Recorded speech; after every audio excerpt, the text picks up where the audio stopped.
Selamat pagi semua.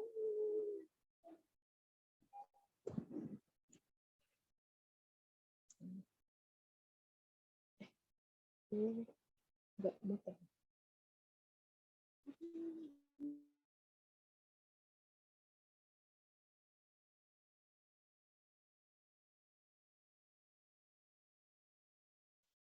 Halo. Masih adakah di situ? Masih, Bu. Hadir, Bu, hadir. Oke. Minta maaf, ada iklan. Saya kembali ke lemma 2 ya. Jadi kalau lemma 1 tadi kan semua penyelesaian visible maksimum akan bernilai kurang dari sama dengan semua nilai Z-nya ya, akan kurang dari sama dengan nilai W untuk semua penyelesaian visible masalah minimum. Terserah yang mana primal, yang mana dual gitu ya. Nah, sekarang lemma 2 adalah jika X dan Y-nya itu adalah penyelesaian optimal. Nah, ini ada khususnya nih, gitu ya. Kalau penyelesaian optimal ternyata, atau penyelesaian visible basis ya, yang menjadi penyelesaian optimal, itu ternyata adalah menyebabkan nilai Z dan W-nya sama. Ya. Jadi sebenarnya lemma 2 itu tuh berada di dalam lemma 1 sih. Karena kan penyelesaian optimal itu kan termasuk penyelesaian visible gitu ya. Semuanya berlaku kurang dari atau sama dengan. Nah, yang sama dengan, siapa yang menyebabkan nilai Z sama dengan nilai W adalah X dan Y yang merupakan penyelesaian optimal. Kalau di lemma 1 itu penyelesaian visible. Jadi semua titik-titik yang ada di daerah kalau dia dua variabel ya bisa digambarkan. Nah, itu semua penyelesaian visible nilai Z-nya akan kurang dari atau sama dengan nilai W. Nah, siapakah yang menyebabkan sama dengan itu tadi? Kan bilangnya kurang dari atau sama dengan. Nah, siapakah yang menyebabkan sama dengan? Itu adalah penyelesaian optimal. Jadi, disebutkan di lemma 2 bahwa jika X dan Y-nya adalah sudah tidak hanya penyelesaian visible, tetapi penyelesaian optimal, maka nilai Z-nya akan sama dengan nilai W. Ya. Atau di situ dibilang bahwa C ya, C transpose dikalikan X0 akan sama dengan nilai B transpose dikalikan Y0. C transpose tadi isinya kan C1, C2, dan seterusnya ya. Dan B transpose itu isinya B1, B2, dan seterusnya. Nilainya sama jika X dan Y-nya adalah penyelesaian optimal. Teorema 3 mengatakan bahwa jika masalah primal mempunyai penyelesaian optimal, maka masalah dualnya juga mempunyai penyelesaian optimal dan nilainya sama.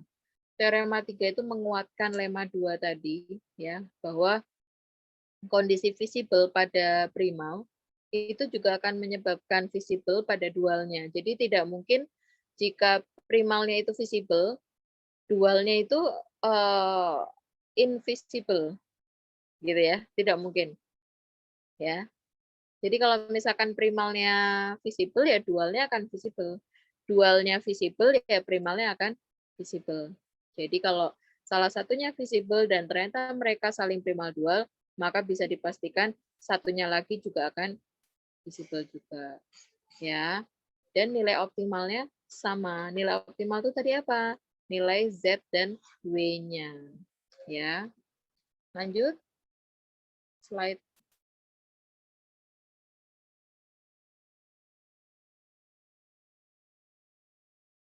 Nah, akibatnya ya di sini jika masalah prima 2 sama-sama visible, maka keduanya mempunyai penyelesaian optimal.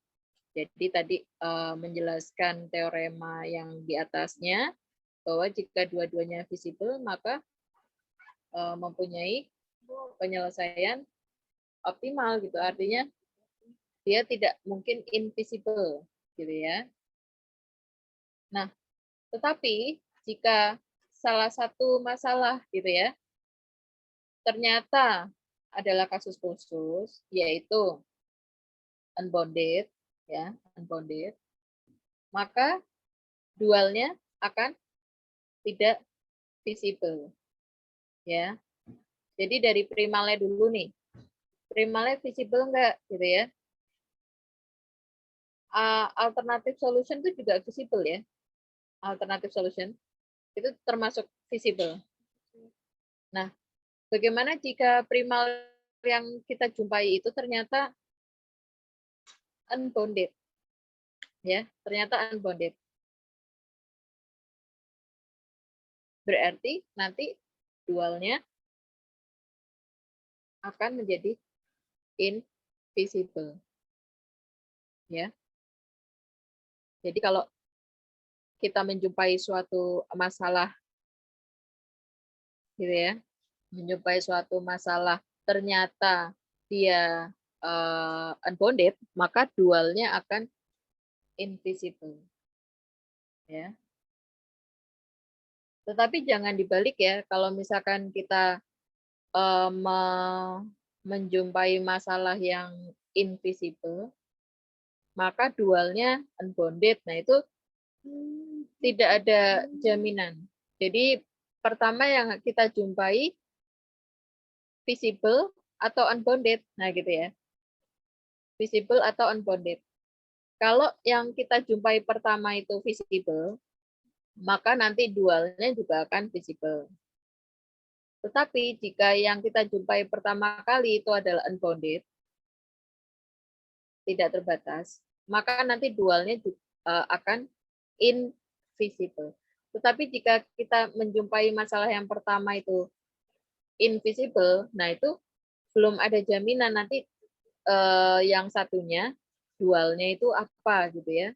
Nah, nanti teman-teman bisa praktekkan tuh mengambil masalah invisible gitu ya, mengambil masalah invisible kemudian didualkan. Nah, apa yang terjadi dengan dualnya? Visible enggak? Ya. Kalau misalkan tidak visible, apakah masuk ke dalam invisible atau dia unbounded? Nah, gitu ya. Nah, itu bisa dipraktekkan ini ya. Untuk akibat 4 nomor 2. Hati-hati. Ya. Pertama kita menjumpainya itu unbounded, maka temannya akan invisible. Tetapi jika kita menjumpai pertama kali invisible, nah nanti temannya belum ada jaminan nih apa gitu ya. Teman-teman bisa praktekkan mengambil suatu masalah yang unbounded, kemudian dilihat dualnya apakah betul invisible gitu ya. Itu hanya untuk ilustrasi bukan pembuktian. Nah, ilustrasi yang kedua, bagaimana jika yang diambil masalahnya invisible? Bagaimana dualnya? Kan gitu ya. Oke, kemudian teorema 5 mengatakan bahwa kita langsung ke bawah itu aja ya, 2 poin yang bawah itu. Jadi, jika dalam penyelesaian optimal primal, syarat ke K berupa pertidaksamaan, maka akan menyebabkan variabel ke K. Jadi sama ya, syarat itu kendala. Kendala ke K berupa pertidaksamaan, maka akan menyebabkan variabel ke K dalam dualnya itu akan bernilai 0. Ya. Kemudian yang kedua, jika dalam penyelesaian optimal primal, variabel ke P bernilai positif, maka akan menyebabkan kendala ke P pada dual berubah menjadi persamaan. Nah, ini teorema 5, nomor 1, 2 ini belum terbayangkan kalau kita belum menginjakkan ke contoh. Ya, kita langsung ke contoh aja ya. Nah, di sini dia diberikan masalah, kebetulan bentuknya maksimum, primalnya, tetapi sekali lagi saya katakan, primal itu tidak selalu harus maksimum. Bisa jadi yang menjadi primal tujuannya minimum. Jadi tidak ada ketentuan primal itu harus maksimum, itu tidak ya. Kalau penjelasan di PPT ini mengilustrasikan, mencontohkan primal itu maksimum supaya untuk bisa membedakan primal mana dual gitu ya. Di kenyataan pun sebenarnya di aplikasi mungkin saja X dan Y itu tidak dibedakan X dan Y gitu. Bisa jadi tetap sama. X1, X2 di sini X1, X2. Tetapi angka-angkanya kok kayak pindah-pindahnya kok konsisten ya. Nah, itu juga saling primal dual gitu. Walaupun di dalamnya tetap bunyinya sama X1, X2, X3 gitu.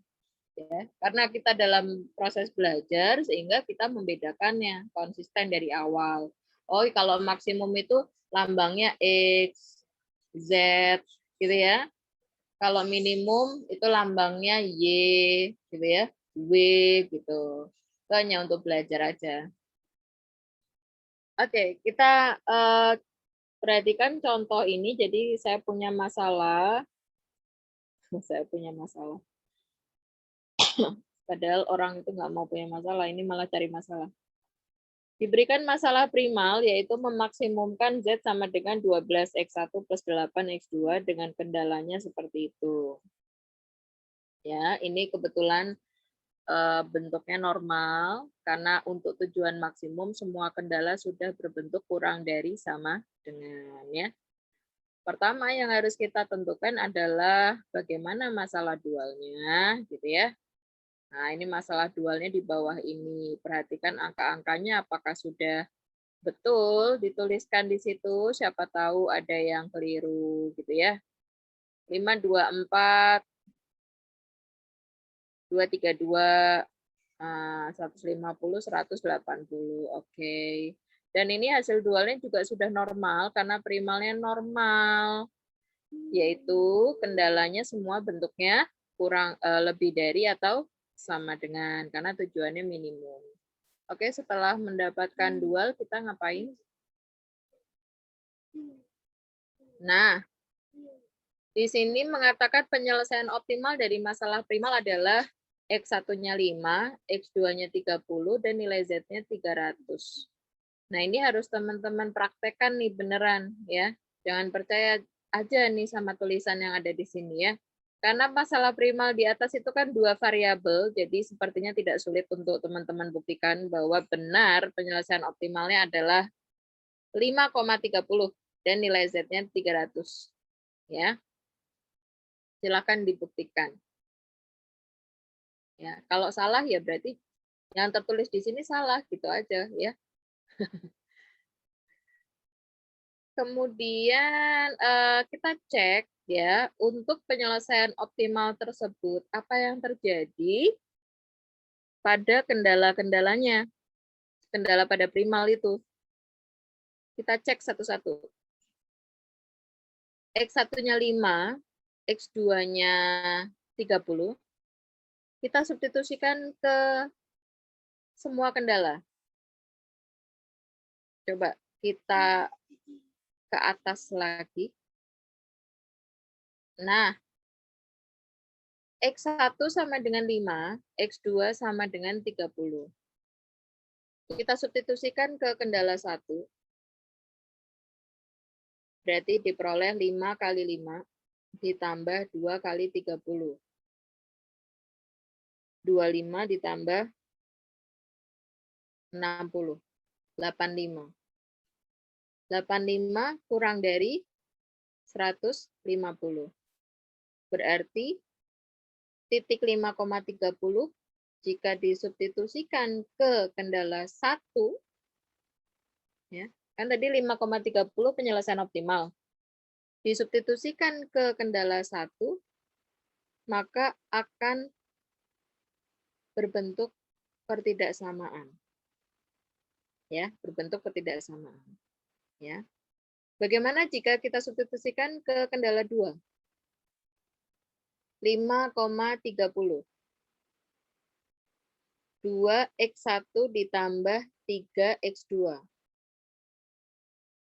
2 kali 5 ditambah 3 kali 30.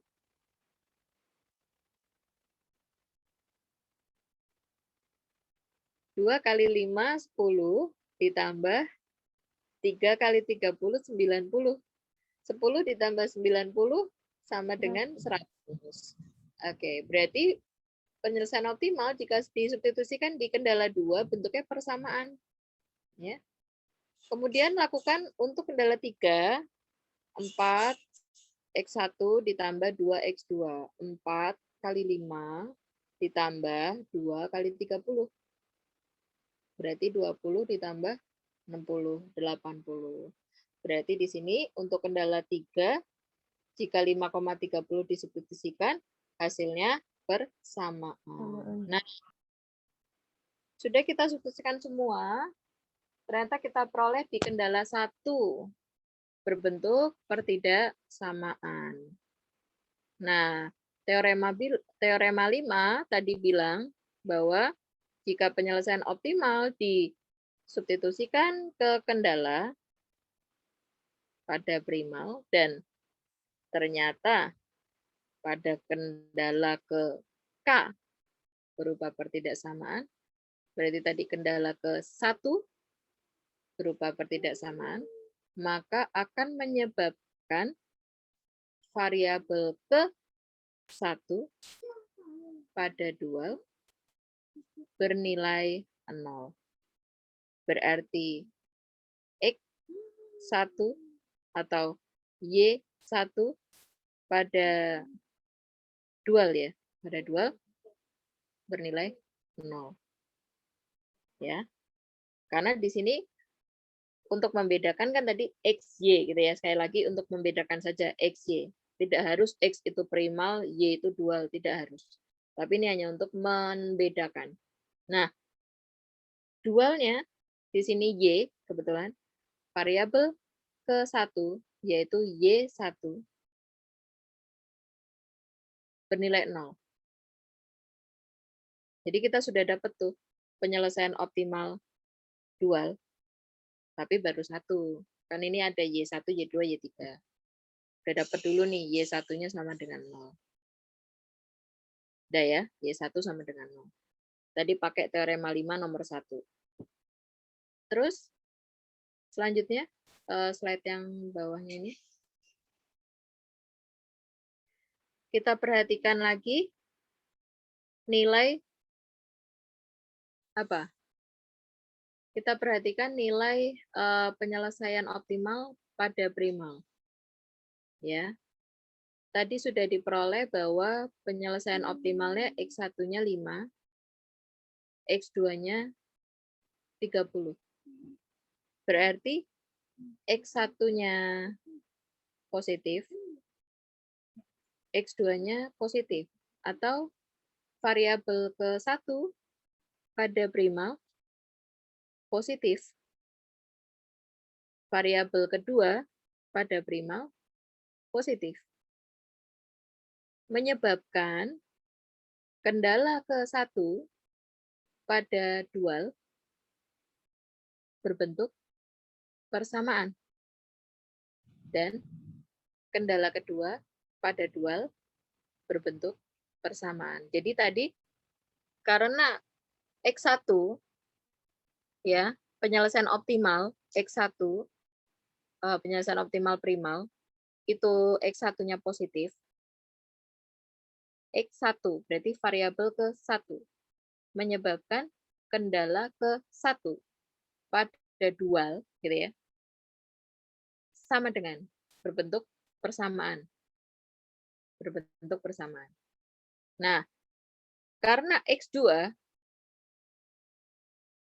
yaitu penyelesaian optimal primal, ya, X2 bernilai positif atau variabel kedua pada primal, ya, positif, maka akan menyebabkan kendala kedua pada dual berbentuk persamaan.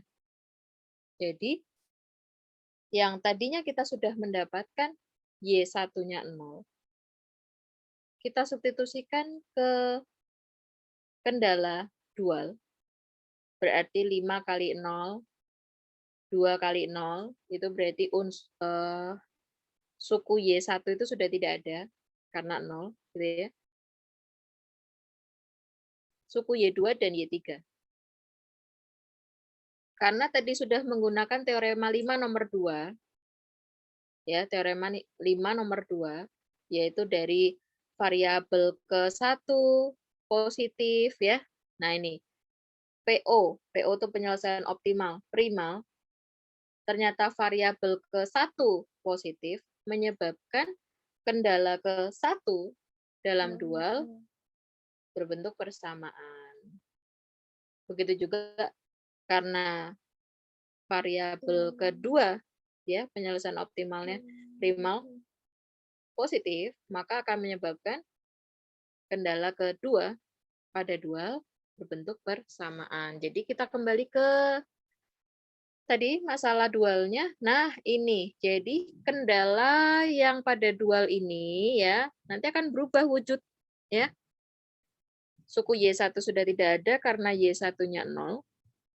Sehingga tersisa Y2 dan Y3 dan sudah berbentuk persamaan. Bukan lagi pertidaksamaan, ya. Jadi kendala Y2, Y3 ini akan menjadi 2Y2 ditambah 4Y3 sama dengan 12, dan kita mendapatkan persamaan lagi, yaitu 3Y2 ditambah 2Y3 sama dengan 8. Dua persamaan linear ini atas dua variabel kita bisa selesaikan menggunakan eliminasi atau substitusi, ya, sistem persamaan linear dua variabel, ya. Sehingga kita bisa mendapatkan nilai Y2 dan Y3-nya, ya. Coba kita lihat berapakah nilainya Y2 dan Y3-nya. Nah, ya. Sehingga kita peroleh Y2-nya, dicek lagi ya apa betul itu, ya. Y2-nya 1 dan Y3-nya 5/2.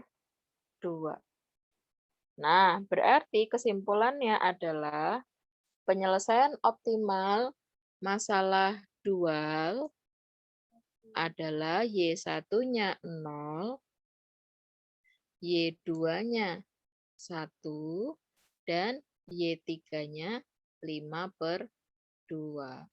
Bisa dicek ke rumus fungsi tujuan pada dual. Coba kita cek. Naik masalah dual, fungsi tujuannya adalah W sama dengan 150Y1 ditambah 100Y2 ditambah 80Y3. Kita substitusikan nilai Y1, Y2, Y3 yang sudah didapat tadi. Berarti 150 kali 0 ditambah 100 kali 1 ditambah 80 kali 5/2. Ya.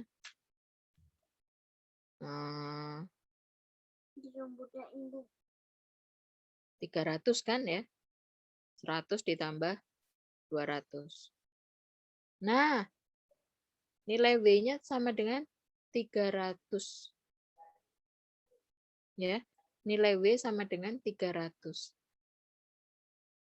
Ternyata terlihat untuk menggambarkan teorema yang di atas tadi bahwa penyelesaian optimal primal dan penyelesaian optimal dual akan menyebabkan nilai Z sama dengan nilai W. Ini kan nilai Z-nya juga 300. Soalnya tadi pada primal kan X1-nya 5, X2-nya 30. Kalau disubstitusikan ke fungsi tujuan, 12 dikali 5 ditambah 8 kali berapa? 30. Berapa? 60 ditambah 240. Nah, 300. Nilai Z-nya 300. Ternyata nilai W-nya juga 300. Nah, ya. Ini merupakan ilustrasi dari teorema yang di atas tadi. Jika dia adalah penyelesaian optimal, maka nilai C transpos X sama dengan nilai B transpos Y, atau sama saja kita mengatakan nilai Z sama dengan nilai W untuk titik optimal. Ya, untuk titik optimal ya. Nah, tapi teman-teman bisa cek gitu ya. Karena ini dua variabel primalnya, kita bisa gambarkan grafiknya dan kita bisa mendapatkan daerah visible-nya. Teman-teman bisa cek tuh titik-titik visible yang lain gitu ya. Jika disubstitusikan ke nilai Z gitu ya. Nanti akan bernilai kurang dari atau sama dengan nilai W gitu ya. Nilai W. W-nya itu tadi adalah apa? Nilai pada tujuan minimum ya. Nah, itu ya. Jadi ini salah satu contohnya mengilustrasikan bagaimana kaitan atau hubungan gitu ya antara masalah primal dan masalah dual. Jadi penyelesaiannya itu berhubungan. Sehingga kalau saya diberikan dua masalah seperti di atas tadi, ternyata saya tahu mereka saling primal dual, saya tinggal menyelesaikan yang gampang aja kan gitu. Antara dua variabel sama tiga variabel, lebih gampang yang dua variabel kan gitu ya. Nah, diselesaikan dengan grafik, diselesaikan. Sudah dapat penyelesaian optimalnya, menggunakan teorema dualitas, kita bisa langsung mendapatkan penyelesaian optimal dual itu. Ya, karena kita tahu mereka saling primal dual. Ya, bawahnya. Nah, ini udah latihan ya. Kalau untuk nomor 1, dia kan dua variabel dan dua kendala. Kalau didualkan, dia juga akan tetap dua variabel ya hasilnya ya. Dua variabel dan dua kendala.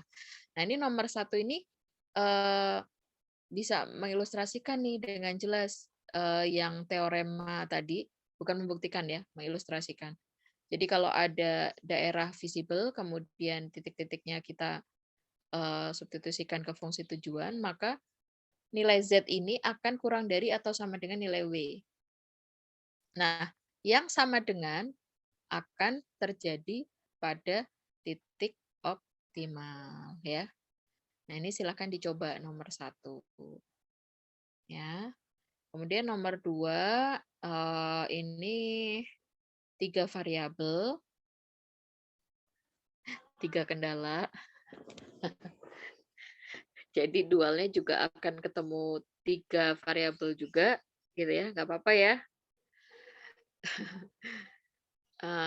Tentu kan penyelesaian optimal masalah dual dari masalah ini ya.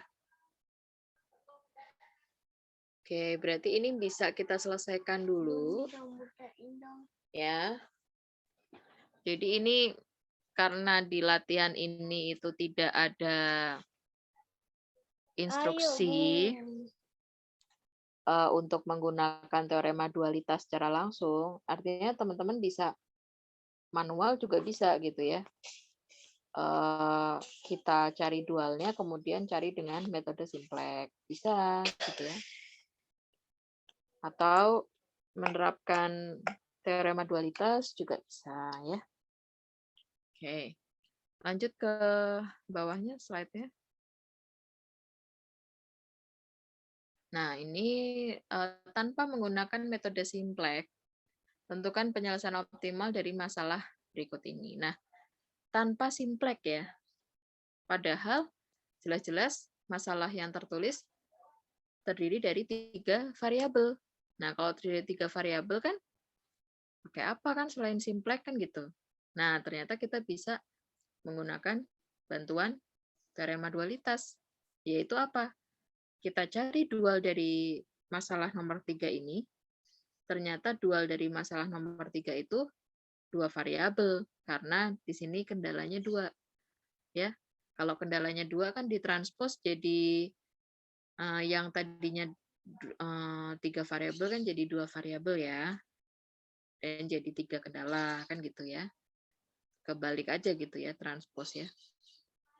Nah, itu nanti kita bisa menyelesaikan dulu masalah yang dual tadi ya. Dualnya kita selesaikan dulu dengan grafik. Kalau itu kita anggap sebagai primal gitu ya.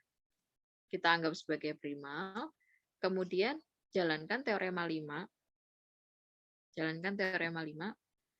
Kita pinjem penyelesaian primal tadi yang 2 variabel untuk menentukan penyelesaian masalah di nomor 3 ini. Ya. Jadi sebenarnya primal dual, dual primal itu bisa kebolak-balik. Ya. Jadi saya sampaikan sekali lagi, bukannya primal itu harus maksimum ya atau dual itu harus minimum, itu enggak. Kita bisa mengkondisikan nomor 3 ini, artinya kita cari dual dari masalah nomor 3 ini. Ya, kita cari dualnya. Udah ketemu. Kemudian masalah itu kita selesaikan secara grafik, dapat penyelesaian optimal.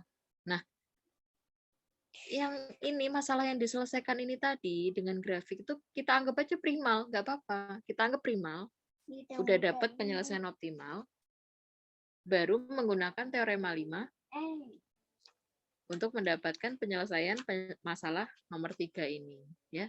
Jadi sebenarnya primal dual dibolak-balik sama aja. Dual primal, primal dual gitu ya. Oke, sudah selesai? Ya, jadi ini slide terakhir. Ya teman-teman, jadi silakan dicoba latihannya. Kalau kemarin kan hanya latihan mencari masalah dual. Nah, sekarang silakan diaplikasikan teorema 5 untuk mendapatkan penyelesaian ya dari masalah-masalah di nomor 1, 2, 3. Oke, sampai sini ada pertanyaan?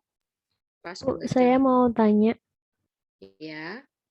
untuk yang nomor 2, latihan soal Mm-mm. nomor 2, Oke. itu di pernyataan soalnya berbentuk dual ya, Bu? Jadi gini, tentukan penyelesaian optimal masalah dual dari masalah yang tertulis. Jadi, nah ini mbaknya masih terbentuk pola bahwa minimum itu dual, ya. Untuk Padahal, variabelnya sih, Bu. oh iya, oke. Karena dalam proses belajar yang tadi saya katakan, kita membedakan gitu ya, Z, X, Y, W gitu ya. Padahal sebenarnya tidak ada apa yang mengharuskan bahwa yang Y itu harus dual, yang X itu harus primal, itu nggak ada apa ketentuan. Jadi Mbak bisa menganggap bahwa apapun yang diberikan di situ kita anggap primal, gitu ya. Jadi nomor 2 ini yang diselesaikan adalah yang diminta adalah penyelesaian dari temennya, bukan penyelesaian dari masalah nomor 2 ini. Paham? Iya, Bu. Makasih, Bu. Jadi kalau di nomor 2 ini tertulis minimum dan seterusnya, bukan penyelesaian dia yang diminta nomor 2, tapi penyelesaiannya temennya, ya. Penyelesaian temennya, gitu ya. Nah, jadi sekali lagi, kalau di sini diberikan tujuannya minimum, ya nggak apa-apa, itu anggaplah sebagai primal. Kemudian kita cari masalah dual, ya yang diminta penyelesaiannya itu. Sudah paham? Ada lagi pertanyaan?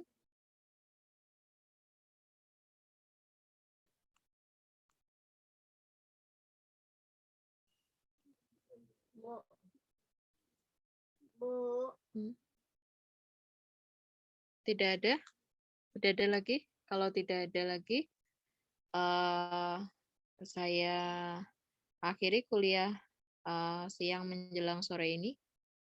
Oke, terima kasih untuk moderator sudah membantu saya meng-share materinya ya. Oke, begitu teman-teman. Saya akhiri kuliah sore ini. Insya Allah minggu depan kita udah pertemuan keberapa ya nanti kita pakai untuk latihan soal gitu ya, insya Allah untuk geometri ruang maupun untuk program linear kita pakai untuk latihan soal aja ya. Insya Allah udah mulai UAS, udah deket UAS kan ya? UAS-nya tanggal berapa sih? Ada yang udah tahu? Kalau di akademik tanggal 5 Bu mulainya. 5 Juli. Nggih. Juli. Iya. Artinya sekarang kan tanggal berapa? Ya masih pertengahan Juli. 16. Ya, tanggal 16. Ya, insya Allah kita masih ada, sebentar saya lihat tanggalan. 16, berarti kita masih ada tanggal 21, 23, 28, 30. Ya, masih ada 4 hari sih ya. Ya, 4 hari itu kita bisa bagi 2. Geometri ruang 2 sama prolin 2. Nggak ada minggu tenang kan ya? Langsung UAS itu ya? Nanti dihitung lagi deh ya, minggu perkuliahannya itu sampai tanggal yang mana. Oke teman-teman, terima kasih untuk hari ini. Saya ucapkan sekian, terima kasih. Sampai jumpa minggu depan di latihan soal. Untuk yang masalah primal dual kemarin, saya bilangnya dikumpulin nggak ya? Saya Enggak lupa. kayaknya. Enggak ya? Latihan aja. Cuma dioret-oret aja gitu ya? Kayak dikumpulin ya? Iya Bu. Oke ya. Ya, kalau begitu besok siap soal latihan dan sekali lagi yang untuk geometri ruang, catatan-catatan yang sudah saya sampaikan kemarin dan hari ini silakan ditambahkan gitu ya sebagai revisi makalah dan dikumpulkan